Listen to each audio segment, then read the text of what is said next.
Innal hamdalillah nahmaduhu wa nasta'inuhu wa nastaghfiruh wa na'udzu billahi min shururi anfusina wa min sayyiati a'malina. May yahdihillahu fala mudilla lahu wa may yudlil fala hadiya lahu. Wa ashhadu an la ilaha illallah wahdahu la sharika lahu wa ashhadu anna Muhammadan abduhu wa rasuluh. Amma ba'd fa inna khayral hadisi kitabullah wa khayral hadi hadi Muhammadin sallallahu alaihi wasallam. Wa sharrul umuri muhdatsatuha wa kullu muhdatsatin bid'ah wa kullu bid'atin dalalah wa kullu dalalatin finnar. আসসালামু আলাইকুম রহমতুল্লাহ বারাকাতু। আমরা গতদিন যেখানে শেষ করছিলাম সেখান থেকে শুরু করব আজকে ইনশাআল্লাহ। আমরা পড়তেছিলাম এই বইটা তো জানেন সবাই, religious extremism in the lifes of contemporary Muslim. Contemporary Muslim, সমকালীন মুসলিমদের জীবনে ধর্মীয় চরমপন্থা। ধর্মীয় চরমপন্থাগুলোর নানা কিছু নিয়ে চরমপন্থা হতে পারে, যেমন ধরেন নামাজ নিয়ে চরমপন্থা, অজু নিয়ে চরমপন্থা, অনেক কিছু নিয়ে হতে পারে। আমরা বলি না অজু নিয়ে চরমপন্থা, কি উদাহরণ দিছি আমি, যে ধরেন আপনার বাসায় গরম পানি আছে কিন্তু আপনি ঠান্ডা পানি দিয়ে অজু করলে সব বেশি মনে করেন নিজের কষ্ট দিয়ে শীতের দিনে ঠান্ডা পানি দিয়ে অজু করলেন, এটা হলো অজু নিয়ে চরমপন্থা। তো যে সমস্ত ব্যাপারগুলোকে নিয়ে চরমপন্থা মানে রোটেট করে বা যে সমস্ত জিনিসগুলো চারিপাশে যায়, তার ভিতর যেগুলোকে নিয়ে প্রশ্নগুলো বারবার ঘুরে ঘুরে আসে, তার ভিতরে একটা হচ্ছে যেমন তাকলিদ। বলছিলাম আমরা তাকলিদ নিয়ে আমরা কিছু আলাপ আলোচনা করছিলাম, আজকে সেটা করব না। তাকলিদ কথাটার মানে কি, অন্ধভাবে কিছুর অনুসরণ করা, অন্ধভাবে অনুসরণ করা। এখন অন্ধভাবে অনুসরণ করার এটাকে কেবলমাত্র নেগেটিভ ভাবেই আমাদের দেশের একটা গোষ্ঠী করেন, আরেকটা গোষ্ঠী কেবলমাত্র পজিটিভ ভাবেই করেন। যেমন ধরেন আমরা হানাফি ফিকে যারা বড় হয়েছি, হানাফি হিসাবে আমরা যারা বড় হয়েছি, আমরা শিখেই বড় হয়েছি যে ইমাম ফলো করতেই হবে, মাজাব মানাটা ফরজ, না করলেই, এইটা যেমন ভুল, তেমন আরেকটা গোষ্ঠী এই তাকলিদ ব্যাপারটাকে এমনভাবে মানে হারামের পর্যায়ে নিয়ে গেছেন ভাই, সেটাও ভুল, এবং সেটা নিয়ে একটা চরমপন্থা আছে, যেটা নিয়ে আমরা গতদিন পড়াশোনা করছি এবং আজকে সেটার বাকিটুকু আমরা দেখব। তো সেদিন আমরা আগের দিন যে পড়াশোনা করছি, আবার একটু সামারিতে বলি যে তাকলিদ কোনো মানুষের জন্য ফরজ বা ওয়াজিব হতে পারে। আমি আপনাদের উদাহরণ দিছি আগেও বা আবারও, যে ধরেন আমার সিলেটের অজপাড়া গায়ের গ্রামে যে মানুষটা বাংলাও পড়তে জানে না, বাংলাও বলতে জানে না, বাংলাও লিখতে জানে না, আর অ্যারাবিকের কথা বাদ দিলাম, ইংরেজির কথা বাদ দিলাম, এখন এই মানুষটা কি ধর্মকর্ম করবে না? অবশ্যই করবে। সে কি করবে? তার প্রতিবেশ পরিবেশে সবচেয়ে সবচেয়ে জ্ঞানী বা সবচেয়ে ইখলাস সম্পন্ন যে আলেমকে সে মনে করবে, সেই আলেমের কাছে গিয়ে বলবে, জনাব আপনি আমাকে বলেন তো আল্লাহ কিভাবে নামাজ পড়তে বলছেন, আল্লাহ রসুল কিভাবে নামাজ পড়তে বলছেন।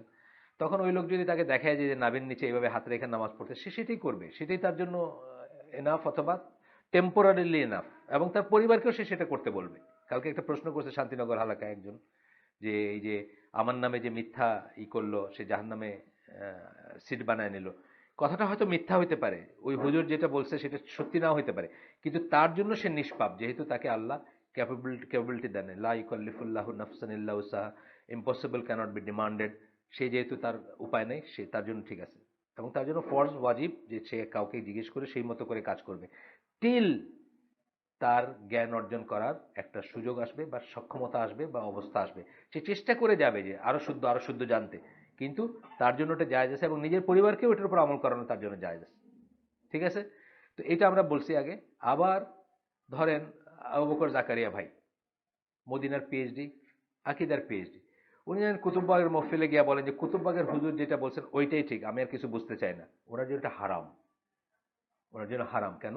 আল্লাহ তাকে ল্যাঙ্গুয়েজের জ্ঞান দিয়েছেন, তাকে শরিয়ার জ্ঞান দিয়েছেন, তাকে আকিদার জ্ঞান দিয়েছেন, অথচ উনি দেখতে খুব লম্বা দাড়িওয়ালা কোনো একটা বুজুর্গ লুকিং লোকের কাছে গিয়ে বললেন যে হুজুর বলছেন যখন এটাই ঠিক, ওনার জন্য হারাম। একই জিনিস কারোর জন্য ফরজ ওয়াজিব, কারোর জন্য হারাম।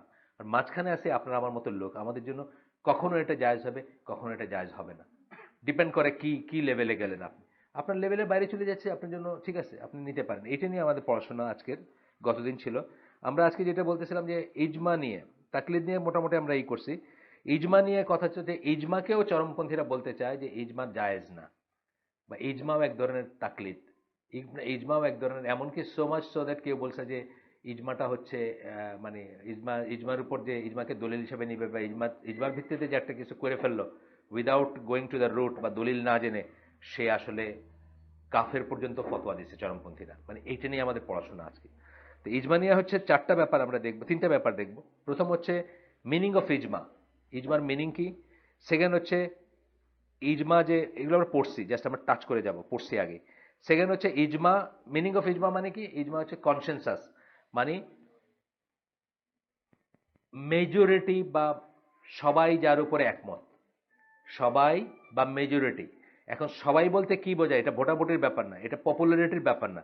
সবাই কারা, এটা আমরা আগে পড়ছি, দোজ হু টাই এন্ড আনটাই কথাটা আসছে, মানে যাদের অথরিটিতে আছে, যারা উলিল আমর, যারা যারা জ্ঞানের দিক দিয়ে অথরিটিতে আছে অথবা গোত্র প্রতিমার্কা অথরিটিতে আছে, তারা যখন একমত হয়ে কোনো একটা কিছুকে মেনে নেয় তখন সেটা ইজমা। ফর এক্সাম্পল আবু বকর রাদিয়াল্লাহু আনহুর এটা ইজমা, উনি যে আমির হয়েছিলেন বা উনি যে খলিফা হয়েছিলেন, কেন? যাদের কথায় ম্যাটার করতো ওই সোসাইটিতে, যারা বললে বা যারা বিরোধিতা করলে বা পক্ষে গেলে বা বিপক্ষে গেলে ম্যাটার করতো, তারা সবাই একসময় একমত হয়েছেন যে আবু বকর রাদিয়াল্লাহু আনহু হচ্ছেন নেক্সট খলিফা। এটার উপর তাদের ইজমা হয়েছে। তাহলে ইজমাটা হচ্ছে কত সংখ্যা সেটা না। তোমরা কি দিয়ে দেন একটা, হ্যাঁ, ওইটাই দিয়ে দেন। তো যাদের ইসে আসে যায়, যাদের ইসে ম্যাটার করে, তাদের ইজমা। এখন আমরা আহলে সুন্নাত জামাত কি মনে করি বা কি কি হওয়া উচিত, সেটা হচ্ছে যে আলেম যারা, যারা মুজতাহিদ আলেম। মুজতাহিদ কারা? যারা ইস্তেহাদ করতে পারেন। ইস্তেহাদ কি? ইস্তেহাদ হচ্ছে সরাসরি কোরআন এবং হাদিস থেকে আপনার এমন পরিমাণ জ্ঞান আছে যে আপনি কোরআন এবং হাদিস থেকে পড়ে একটা রুলিং বের করতে পারেন, উইচ আই ক্যানট ডু, বা আমরা আম জনতারা পারি না। এটা হচ্ছে কথা। তাহলে ইজমা হচ্ছে agreement of all the people who bind and unbind বা টাই অ্যান্ড আনটাই, এর এটার ল্যাঙ্গুয়েজ। এটা একজনের ডেফিনিশন, আরো ডেফিনিশন আছে। এটা যে অথরিটি, এটাও আমরা দলিল পড়ছি। এটা অথরিটি যেটা আমরা দলিল পড়ছি, যেমন ধরেন কোরআনের, আর একটু টাচ করে যাই আমরা, যেতে এক সপ্তাহ মাঝখানে গেছে ভাই।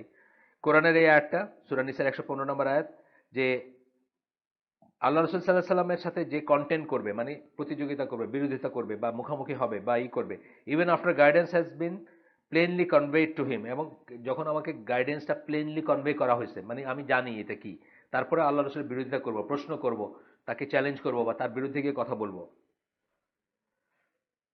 অ্যান্ড ফলোজ এ পাথ, কিভাবে কন্টেন্ট করবে, কিভাবে কন্টেন্ট করবে, এইভাবে কন্টেন্ট করবে। একটা হলো যে মানে বিরোধিতা করে, আরেকটা হচ্ছে কি follows a path other than that of the believers, বিশ্বাসীদের পথের চেয়ে অন্য কোনো পথ। বিশ্বাসীদের পথ বলতে প্রাইমারি আমরা কি বুঝবো, আল্লাহ রসুল সাল্লামের আন্ডারে আল জামাত যেটা ছিল, জামাতুল মুসলিমিন যেটা ছিল, তখন তো একটাই জামাত ছিল, আমি এবং আমার সাহাবীরা যার উপরে, সেটা না, সেটাই জামাত ছিল। সেটাকে বিশ্বাসীদের পথ বলতেছেন আল্লাহ। কিন্তু সেই পথের বাইরে যখন কেউ অন্য পথ খুঁজবে বা অন্য পথে যাবে, তখন কি হবে? উই শ্যাল লিভ হিম। এটা এটা পড়লে আমার নিজের জন্য খুব ভয় লাগে, নিজের জন্য, এবং যারা ওয়াজি, যারা কথা বলে, যারা দিন প্রচার করে, সকল দাওয়াতি কাজ করে। এই যে একটু আগে আসিফের সাথে আপনাদের সাথে কথা হইতেছিল না, দাওয়াতি কাজ, যে যার মন গড়া মতো দাওয়াতি কাজ করে, নিজের দিকে ডাকে, ওই তখন আমার এই এই এই এই আয়াতটা মনে হলে ভয় লাগে। আল্লাহ বলতেছেন কি, বিলিভার্সের পথ ছাড়া অন্য পথ খুঁজবে। বিলিভার্সের পথ মানে কি, ঘুরে ফিরে কিন্তু আল্লাহ এবং আল্লাহ রসুল এবং তার সাহাবীরা সাল্লাহ সাল্লাম এবং তার সাহাবীরা রাদিয়াল্লাহু আনহুম, তারা যেটার উপর ছিলেন সেটা কিন্তু বিশ্বাসীদের পথ। তাহলে সেই পথ ছেড়ে অন্য পথ যখন সে খুঁজবে, ফলো যায় পাথ, আরেকটা পথ খুঁজবে বা অনুসরণ করবে, we shall leave him in a path he has chosen, আমরা তাকে তার পথেই ছেড়ে দিব যেটা সে চুজ করছে। এইটা শুনলে আমার খুব ভয় লাগে। ভয় লাগে যে কত মানুষ দিনের দাওয়াত বা দিনের একটা তরিকা নিয়ে বা একটা পথ নিয়ে জীবন কাটায় দিয়ে কবরে চলে যাচ্ছে, thinking that he is doing good, কিন্তু তার পথটা আসলে রসুলের পথ না। এটাই আমি ওই লেখাতে বলতে চাইছি, বুঝছেন না? ক্রস রোডের কথা বলছি, যে একটা ইভিনিং এর কথা বলছি, যে আমি বাংলাদেশের স্বনামধন্য একটা ইংলিশ মিডিয়াম স্কুলের একটা প্রোগ্রামে গেলাম, উত্তরা ক্লাবে। আরেকটা ইভিনিং এর কথা বলছি, যে আমি কাজীবাড়ির মাদ্রাসার মাঠে, আপনি জানেন কেমন, আপনি তো পাঠাইনি, আমি এটা এই লেখা তো পাঠাইনি আপনি। কাজীবাড়ির মাদ্রাসার মাঠে গিয়া ধান ক্ষেতের ধান কাটছে, তার উপরে এই ওই ফরাস বিছায় দিছে, ওইটার উপরে গিয়ে একটা ওয়াজ শুনলাম। ওইখানে আমার ড্রাইভারের সাথে পায়ে পা কাঁধে কাঁধ মেলে নামাজ পড়লাম। আর উত্তরা ক্লাবে 8:30 পর্যন্ত প্রোগ্রাম হইলো শীতের দিনে, যে যার মতো বাড়ি চলে গেল উইদাউট ইভেন কংগ্রিগেশনাল সালাদ ছাড়াই। এই দুইটার ভিতরে আমি বলছি যে আপনি যদি দাঁড়ায় থাকেন একটা ক্রস রোডে, কোনটা আপনার কাছে ক্লোজ টু সুন্নাহ মনে হবে, কোনটা বিলিভার্সের পথ মনে হবে, কোনটা আল্লাহ রসুলের পথ মনে হবে, ইউ চুজ, আপনি বিচার করেন। আপনার জন্য, আপনার অন্ধ না হইলে আপনার তো বুঝতে বাকি থাকার কথা না যে বিলিভারদের পথ কোনটা। এই জন্য আমার ভয় লাগে মাঝে মাঝে যে আমি কি এখানে আইসিডির দিকে মানুষের ডাকতেছি, ডাকলে তো আমি একদম নিশ্চিত ভ্রান্ত পথের উপরে। আমাদের দাওয়াত হইতে হবে ইলাল্লাহ, টু আল্লাহ, টুয়ার্ডস আল্লাহ, টু আল্লাহ, টুয়ার্ডস আল্লাহ। যদি আইসিডির দিকে দাওয়াত হয়, আমার মাঝহাব এটা কিন্তু একটা মাঝহাব পেলে, আমি যদি মনে করি আইসিডি দিয়ে কারেক্ট সবাই আর আইসিডি বাইরে সব মানুষ বলে, এটা কিন্তু ইটসেলফ একটা মাঝহাব। মাঝহাবের ডেফিনেশন তো তাই, মাঝহাব মানে গেলে হানাফি চার মাঝহাব তা না, শত শত মাঝহাব ছিল একসময়। এই যে ইমাম আউজাবি ওনার একটা মাঝহাব ছিল, আর অনেকের ছিল মাঝহাব। তো মাঝহাব মানে যে খালি ওই চার মাঝহাব তা না। আইসিডির দিকে যদি দেখি আর মনে করি যে আইসিডিতে আসলে কারেক্ট আর আইসিডি বাইরে থাকলে আপনার কারেক্ট না, এটা একটা মাঝহাব। তো এইটা আমার ভয় লাগে আর কি, এই আয়াতটা পড়লে। We shall leave him in the path he has chosen, আমরা তাকে সেই পথে ছেড়ে দিব যাতে বেছে নিছে, যে পথটা সে বেছে নিছে। And land him in hell what an evil refuge, এবং তাকে জাহান্নামে, তার পরিণতি হবে জাহান্নামে। খুবই ভয় লাগে, যতবার পড়ছি আমি আয়াত। যদিও এখানে আয়াতটা ভয়ের পাঠটুকুর জন্য বলেন নাই, বলছেন হয়েছে বিলিভারদের পথটা, যে ইজমা বলতে কি বোঝাচ্ছে, সকল বিশ্বাসীর পথ যেটা সেটা হচ্ছে ইজমা, সেটার উপর ইজমা আছে, সেটা হচ্ছে, সেটা একটা অথরিটি, সেটা দলিল, এটা আল্লাহ বলতেছেন। একটা বললেন রসুলকে কন্টেন্ট করে, একটা বলেন যে বিশ্বাসীদের পথ ছেড়ে অন্য কোনো পথ খোঁজে। তার মানে বিশ্বাসীদের পথটা বা আহলে সুন্নাল জামা বা জামা যেটা আল্লাহ রসুল রেখে গেছিলেন, আল্লাহ এবং আল্লাহ রসুল এবং তার সাহাবীরা যে পথের উপর ছিলেন, এইটা ইটসেলফ একটা অথরিটি। এরা যখন একত্রিত হয়ে কিছু একটা বলবে, করবে, সেটা একটা অথরিটি। যখন একত্রিত হয়ে কিছু বলবে, তার এগেনস্টে গিয়ে যখন কথা বলবেন আপনি, তখন এই পরিণতি হইতে পারে আপনার। এটা একটা দলিল। সেকেন্ড দলিলটা আসছে সূরা বাকারা 143 নম্বর আয়াত থেকে। এটা আমরা আগে পড়ছি, আবার পড়ি। কোনটা? বিশ্বাসীদের পথ বেসিক্যালি হচ্ছে যেটার উপর এগ্রি করছেন সেটাই বিশ্বাসীদের পথ। আজকেও যারা রসুলের এইটাকে ক্রাইটেরিয়া নিয়ে আহলে সুন্নাত জামার কথা আমরা বলি না, যে এখন আল জামা নাই, এটা আমরা আগে কথা বলছি এটা নিয়ে, তারপরে আপনি যখন প্রশ্ন করলেন একটু বলি। আল জামা জিনিসটা এখন নাই। আল্লাহ রসুল যেটাকে বলছেন যে ওই যে 72 ফেরকা 73 ফেরকা হাদিসগুলা বা অন্য হাদিসগুলা, বক্রপথ সরল পথের হাদিসে যখনই উনি বলছেন একটা কারেক্ট বাকিগুলা জাহান্নামী, একটা জান্নাতে যাবে বাকিগুলো জাহান্নামী, এই ধরনের কথা এসে সাহাবীরা যখন জিজ্ঞেস করছেন যে সেটা কোনটা ইয়া রাসূলুল্লাহ, অলওয়েজ তিনি বলছেন, হয় বলছেন আল জামা, নাইলে বলছেন আমি এবং আমার সাহাবীরা যার উপর আছি। এখন তো পৃথিবীতে কোনো আল জামা নাই, দি জামাত মানে একটা মুসলিম জামাত, এটা তো নাই। কিন্তু না থাকলেও কি হয়েছে, স্ট্রাকচারাল জামাত নাই, কিন্তু মেথোডোলজিক্যাল জামাত আছে। আমরা এটাই এই মজলিসে আলাপ করছি আগে। মেথোডোলজিক্যাল জামাত মানে পদ্ধতিগতভাবে যারা রাসূলের সুন্নাহ মেনে চলছে সেরকম একটা গোষ্ঠী আছে, কিন্তু স্ট্রাকচারালি এক আমিরের আন্ডারে একত্রিত হয়ে নাই। কেউ অস্ট্রেলিয়ায়, কেউ বাংলাদেশে, কেউ সৌদি আরবে আছে, বিভিন্ন জায়গায় ছড়াই ছিটে আছে। এটা হচ্ছে মেথোডোলজির ব্যাপারে জামাত, পদ্ধতির ব্যাপারে জামাত, আকীদার ব্যাপারে জামাত, বিশ্বাসের ব্যাপারে জামাত, কি করব কি করব না এটার ব্যাপারে জামাত। এটা আল্লাহ বলছেন, আমরা এটা হাদিসগুলো জানি বা আল্লাহ কোরআনের আয়াতও জানি যে কিয়ামত পর্যন্ত এটা টিকে থাকবে, মানে শেষ হওয়া পর্যন্ত আর কি। কি হলো, কোনো অ্যাক্সিডেন্ট হলো?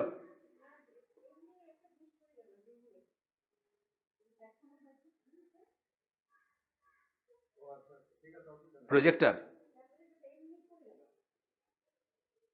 প্রজেক্টরটা পড়ে গেছে। ও পর্দাটা, পর্দাটা ঠিক আছে, সমস্যা নাই।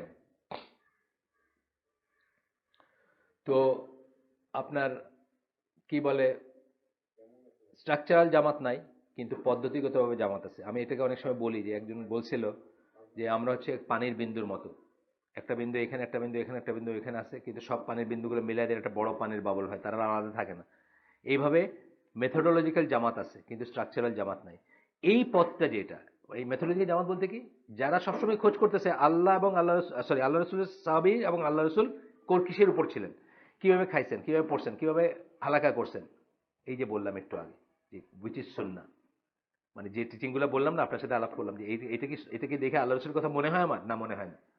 কিন্তু যারা প্রতিনিয়ত খোঁজ করবে যে আল্লাহ রসুল এবং তার সাহাবীরা কি করছেন, তারা কিসের উপর ছিলেন, তারা কি করে সমাজ চালাইছেন, তারা কি করে সংসার চালাইছেন, তারা কি করে আছে না, তাদের এডুকেশনে কোনটা প্রায়োরিটি ছিল, তাদের জীবনে কোনটা প্রায়োরিটি ছিল, এইভাবে খুঁজতে খুঁজতে যখন আমরা তাদের মেথোডোলজি ফলো করব, সেটা হচ্ছে বিশ্বাসীদের পথ।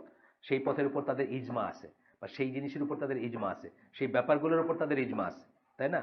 যেমন ধরেন একদম একদম মানে সারা দুনিয়ার অবিসম্বাদিত, মানে অবিসম্বাদিত বলে না একটা কথা, মানে বিতর্কের ঊর্ধ্বে যেগুলা, তাই না কথাটা, বিতর্কের ঊর্ধ্বে এগ্রিমেন্ট কিসে আছে? ধরেন কেবলা, আমাদের কেবলা যে কাবা, এটাতে কোনো বিতর্ক নেই। আমাদের 5 ওয়াক্ত সালাত, এতে কোনো বিতর্ক নেই। হ্যাঁ, শিয়াদের আছে, শিয়াদেরকে এই জন্য আমরা আহলে সুন্নাত জামা মনে করি না। বা শিয়াদেরকে আমরা এই জন্য আমাদের মানে মেইন স্ট্রিম ইসলামের মনে করি না, বা কেউ কেউ মানে আমরা মুসলিমই মনে করি না, বা ফর দ্যাট ম্যাটার মেজরিটি শিয়াকে আমরা মুসলিমই মনে করি না, আহলে সুন্নাত জামা মুসলিম মনে করে না।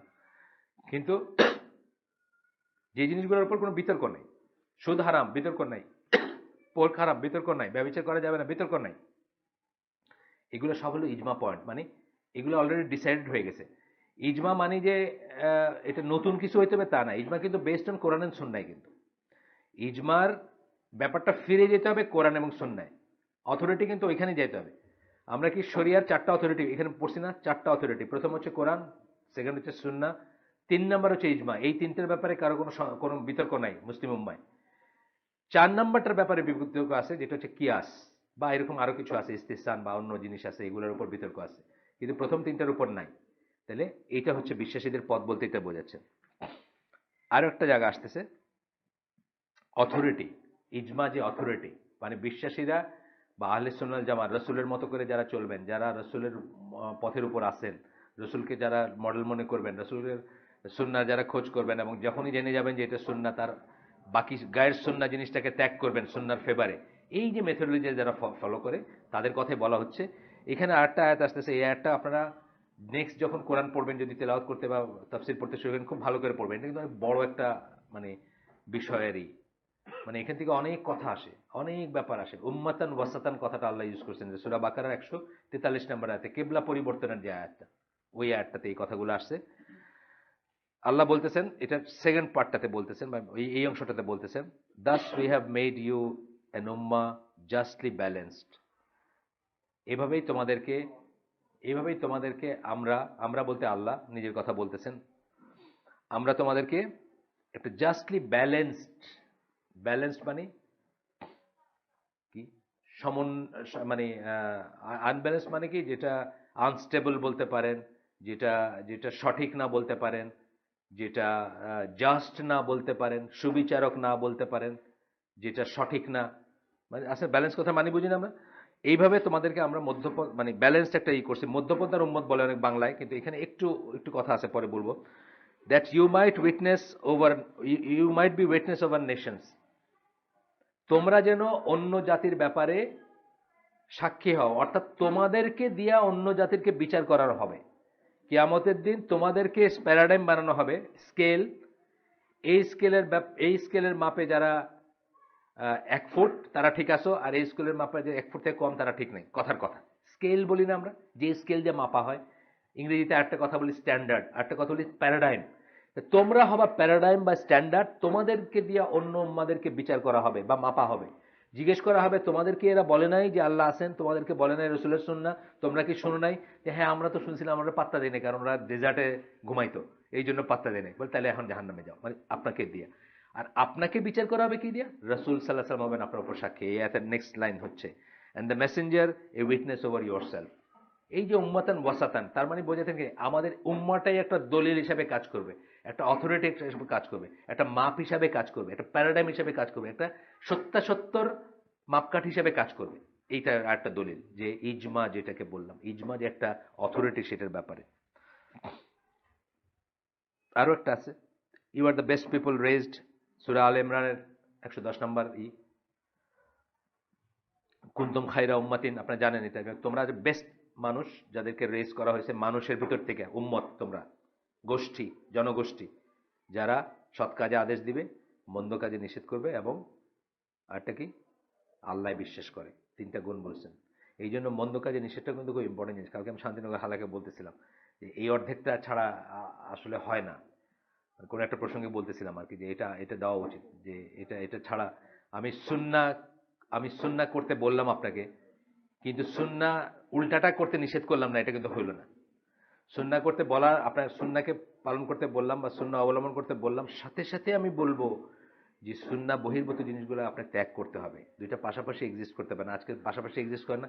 এই কুতুব্বকের কি অল অফ ইট ইজ কি শিরক আর বিদআত নাকি? কিছু সুন্নাহ আছে না, দাড়িটা হয়তো সুন্নাহ থেকে রাখছে, সুবহানাল্লাহ হয়তো সুন্নাহ থেকে বলতেছে, বা কিছু একটা বলতেছে, কিন্তু সৎ কাজের আমি এটা দেখে খুব অ্যাপ্রিসিয়েট করলাম যে আপনি তো সুন্নাহর উপর আছে, কিন্তু বেদাতগুলোর কথা বললাম না, তাইলে হইল না। যাক,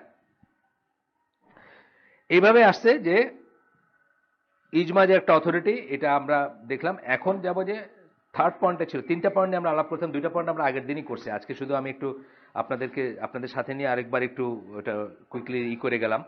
থার্ড পয়েন্টটা হচ্ছে যে সুন্নাহ যে কি বলে মানে ইজমাটা যে তাকলিদ না, তাহলে ইজমার ডেফিনেশন আমরা পড়লাম, ইজমার দলিল আমরা পড়লাম, ইজমা যে গ্রহণযোগ্য, ইজমা যে একটা অথরিটি, এটা কোথা থেকে আসছে সেটা আমরা পড়লাম, কোরআনের আয়াত পড়লাম, দুই একটা হাদিস আমরা দেখি, জাস্ট টাচ করে যাই। প্রথম হাদিসটা হচ্ছে verily Allah does not gather together this nation, Allah এই জাতিকে একত্রিত করবেন না ভ্রান্ত কিছুর উপরে। অর্থাৎ এই জাতি যখন একত্রিত হয়ে কোনো একটা জিনিস মেনে নিবে, বুঝতে হবে এটা শুদ্ধ। উল্টাটা কিন্তু এখানে দুইটা কথা আছে, বাট ভুল করেন না। ধরেন এটা একটা বললো আর এটা একটা বললো, আমি বললাম যে 5 ওয়াক্ত সালাত, আরেকজন বললো 3 ওয়াক্ত সালাত, দুজনে একজন কারেক্ট তো, কিন্তু আমরা একত্রিত হই নাই। এখানে কিন্তু আমি বলতেছি না দুইজনই ভুল, এই কথা কিন্তু বলতেছি না। কিন্তু যদি একত্রে আমরা মানতে পারতাম যে জিনিসটা, ওইটার উপরে কোনোদিন একত্রিত ভুল জিনিসের উপর একত্রিত হবে না, বা ভুল জিনিসের উপর একমত হবে না। কিন্তু একমত না হইতে পারলেই যে একটা জিনিস ভুল, সেটা কিন্তু না। এটার ভিতরে একটা পার্টি কারেক্ট হবে, একটা পার্টি কারেক্ট হবে না। আর একমত যদি হয়ে যেতে পারতাম, তাহলে ওটা অবশ্যই কারেক্ট। এটা হচ্ছে ব্যাপারটা, মেসেজটা হচ্ছে এটা। যাই হোক, এটা আল্লাহ রাসূলের একটা হাদিস যে আল্লাহ এই জাতিকে আমার এই জাতিকে, এখানে আসছে দিস নেশন, আর এখানে আসছে দ্য নেশন অফ মোহাম্মদ, মানে আমার জাতি, আমার মোহাম্মদের জাতকে একত্রিত করবেন না আপনি মিসগাইডেন্স, কোন একটা ভ্রান্ত জিনিসের উপর তারা একমত হবে না, এটা হচ্ছে ব্যাপার। কিন্তু একমত না হইতে পারলে সেটা ভ্রান্ত তা না, সেখানে একটা পার্টিটা ঠিক হবে, একটা পার্টিটা ভুল হবে। এই ফালাসিতে পড়েন না কিন্তু, তাহলে দুনিয়া সব শেষ হয়ে যাবে। শিয়ারা বলে এটা ঠিক না, আমরা বলি এটা ঠিক, তাহলে কি আমাদের সবাইটাই ভুল? তা না। কিন্তু একমত হইতে পারলে সেটা ঠিক আছে, মিসগাইডেন্সের উপরই হবে না। আল্লাহ ইজ উইথ দ্য কংগ্রিগেশন, আল্লাহ হচ্ছেন জামার সাথে। এই যে অথরিটি, ইজমার অথরিটি, কংগ্রিগেশন মানে কি? জামা, জামাত থেকে কিন্তু ইজমা আসছে, জামাত থেকে ইজমা আসছে। আমি কালকে ওই মজলিসে বলতেছিলাম, ওই যে শান্তিনগর মজলিসে, জামা কথাটা ভার্ব হিসাবে যখন কি টুগেদার, টুগেদার কোনো একটা জিনিসকে জড়ো করা, একত্রিত করা। আর এর উল্টাটা কি? ফারাকা, ফারাকা মানে ভাগ করা, ওইখান থেকে আসছে ফিরকা, মনে বললেন বাতিল ফিরকা বলি না আমরা কথায় কথায়। তাহলে জামা জিনিসটা কিন্তু, কিন্তু এখন দেখছি জামা বইলা বইলা অনেক ভাগ হইতেছে, এই জামাত ওই জামাত, এই জামাত এই জামাত এই জামাত না, এটা কিন্তু উদ্দেশ্য ছিল না।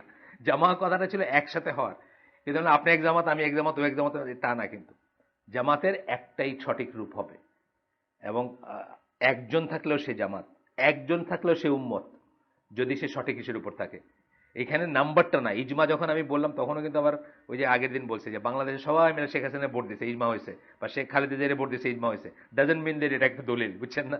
কারণ বাংলাদেশের মানুষ ভোট দিয়েছে, তারা কার উপরে ইজমা আসছে, এটা কোনো দলিল না। দলিল কাদের? মুজতাহিদ আলিমদের ইজমা হইতে হবে। পিপল হু টাই অ্যান্ড আনটাই, যারা উলিল আমর, যাদের কথায় ম্যাটার করে, তাদের ইজমা দেয়া, তাদের ইজমা হচ্ছে দলিল। আচ্ছা, তারপরে আসতেছে আরেকটা হাদিস, দ্য ওয়ান হু সেপারেটস, ওই যে বলছেন যে জামাত থেকে সরে গেল, however separates from it separates to the hell fire, তার সে জাহান্নামের পথে গেল। এইটা বইলা আমাদের দেশে জামাত শিকারী হয় অনেকে, বুঝছেন না? এইটা বইলে আপনার ভয় দেখাবে যে আল্লাহ আপনি কোনো জামাতের সাথে নাই, তাহলে আপনি জাহান্নামে চলে গেছেন। না, এই জিনিসটার ভেদটা আপনার জানতে হবে। আমি বোধহয় আগেও বলছি আপনাদের যে এইটা আমি খুব ভয় পাইছিলাম যখন আমি প্রথম ইসলামের পথে সিরিয়াসলি কাজ করতেছি বা আসতেছি, তখন আমি খুব ভয় পাইছি। আমাকে একটা একটা একটা দল বা গোষ্ঠীর লোকরা বলছেন, এই এই এই হাদিসগুলো শোনাইছেন, শোনায় ভয় দেখাইছেন যে আপনি তো একলা, বা আপনি তো এখানে, আপনি তো মানে জাহিলিয়াতের দড়ি আপনার গলায়, বা যেসব বল কথা। তো আমি তো মৌলানা আবুল কালাম আজাদ আমার বাসায় প্রোগ্রাম করতেন, ওই সময় একটা করে প্রোগ্রাম করতেন মাসে। আমি খুব ভয়ে ওনারে জিজ্ঞেস করছি যে আচ্ছা বলেন তো। উনি বলেন না না না, এটা তো আল জামার কথা বলছে। উনি তখনই মাসাল্লাহ, মানে আমি এখন ওনাকে যখন এই পয়েন্ট অফ ভিউতে দেখি, ওনাকে কিন্তু আমি ওইরকম আলেম মনে করি না এখন আর। মানে আমি অনুসরণ করবো, আমার অনুসরণে আলেম মনে করি না, বা অত বড় আলেম মনে করি না। বাট স্টিল দেখেন, এই গানটা কিন্তু তার সঠিকই ছিল। উনি একটা পপুলার আলেম, সোজা কথা, আমাদের দেশের একজন পপুলার আলেম। কিন্তু ওনার দেখেন এই গানটা একেবারেই জায়গা মতো ছিল যে এটা একটা ব্ল্যাকমেল করতেছে ওরা, এই জামা ওই জামা না। এই জামা হচ্ছে বিশ্ব মুসলিমের যে জামা, আল জামা, যেটা স্ট্রাকচারালি এক্সিস্ট করে না। সো দ্যাট আমি বলবো যে আপনার কাছে বায়াত নিলে আমি জামাতে ঢুকলাম, সেরকম আর নাই এখন। কিন্তু মেথোডোলজিক্যালি আছে, ওই পদ্ধতিগুলো যারা ফলো করবে তারাই আল জামাতের সদস্য। আর বায়াত নেওয়াটা এই জন্য আমাদের স্কলাররা, বা এই বইটা, বা আমাদের স্কলাররা সবাই, আলোচনা যেমন সকল স্কলার বলেন যে এখন কারো কাছ থেকে কারো বায়াত নেওয়াটা হচ্ছে বেদাত। কারণ বায়াত হবে আল জামাতের আমিরের কাছে, ওমর রাদিয়াল্লাহু আনহুর কাছে, আবু বকর রাদিয়াল্লাহু আনহুর কাছে, অথবা সেরকম যদি সিচুয়েশন আসে। কিন্তু এখন যদি কেউ আপনার বায়াত দাবি করে যে তুমি আমার হাতে বায়াত নিয়ে আমার দলে ঢুকো, বা আমার আমার এটা হও এটা হও মেম্বার হও, এটা হচ্ছে বিদাত। এটা ডক্টর সালেহ আল ফৌজানের একটা ফতোয়া আছে, আপনি দেখবেন ইসলাম কিউতে আছে, কি সার্চ দিলেই পাবেন, নাহলে আমি দিব না, দরকার হলে বললেন আমি দিব, প্রিন্ট আউট আছে আমার কাছে।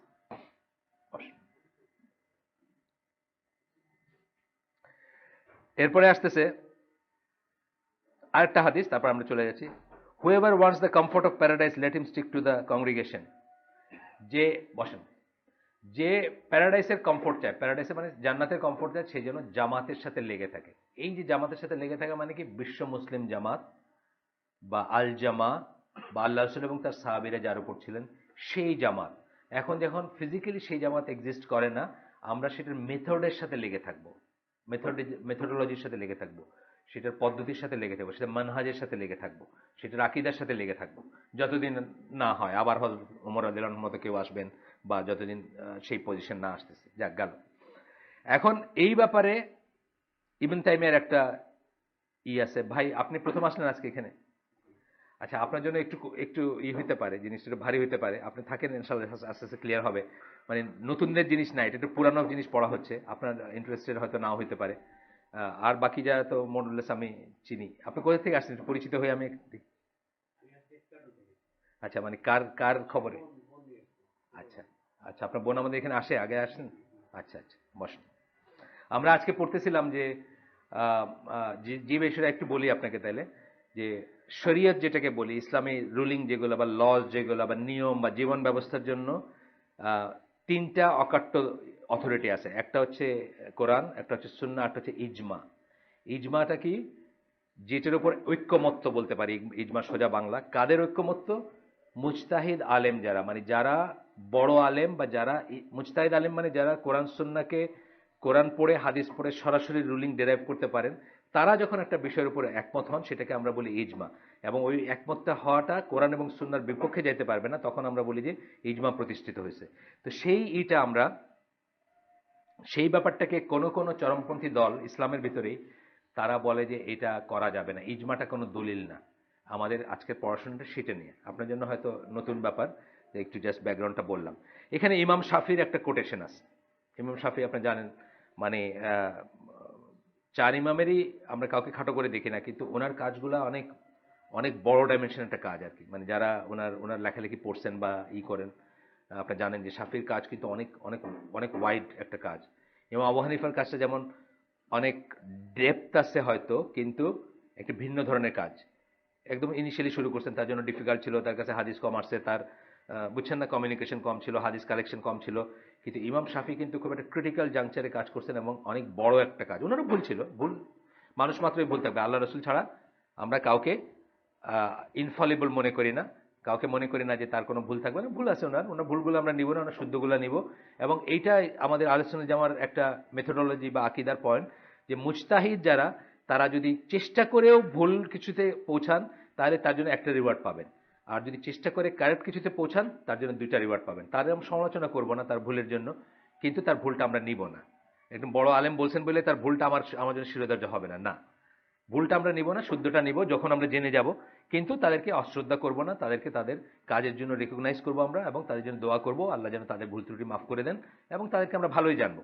আপনার যে মোহাম্মদ শরীফের আমার কাছে লেকচার আছে, যদি কেউ চান, চারজন এসে, খুব সুন্দর কিন্তু লেকচারটা এখানে আছে নাকি দেখেন তো, চারজন ইমামের লাইফ বিউটিফুলি বলছেন।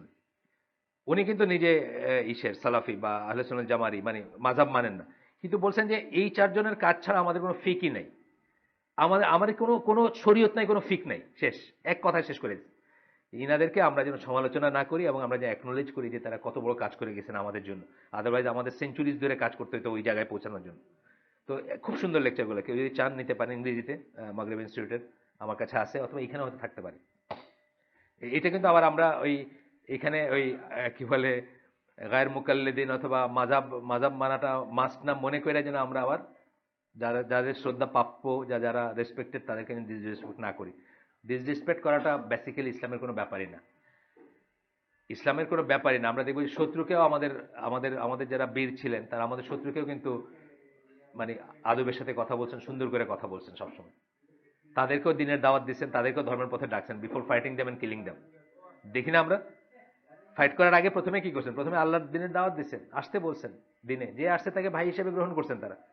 তো এটা কিন্তু মানে ডিসরেসপেক্ট, মানে রেসপেক্টটা হচ্ছে বেসিক ব্যাপার। Respect is Islamic, disrespect is কুফফারের ব্যাপার, এটা আমাদের না। কুফফার দেখেন কিছু একটা নিয়ে স্যাটায়ারিক, আপনি আসেন, আমরা কেন আমরা কিছু এই যে সিমসন কার্টুনের বিরুদ্ধে বলি কেন? সিমসন কার্টুনটা কারা বানাইছে? অ্যানার্কিস্ট যারা, তারা বানাইছে। অ্যানার্কিস্টরা কি করে, মানে অর্ডারটাকে তারা মানে না, অর্ডারটাকে তারা ভেঙে দিতে চায়। বাপকে ছেলে মানবে এটা কেমন কথা? বাপও মানুষ, আমিও মানুষ, বাপকে ছেলে মানবে এরকম কোনো কনসেপ্ট নেই।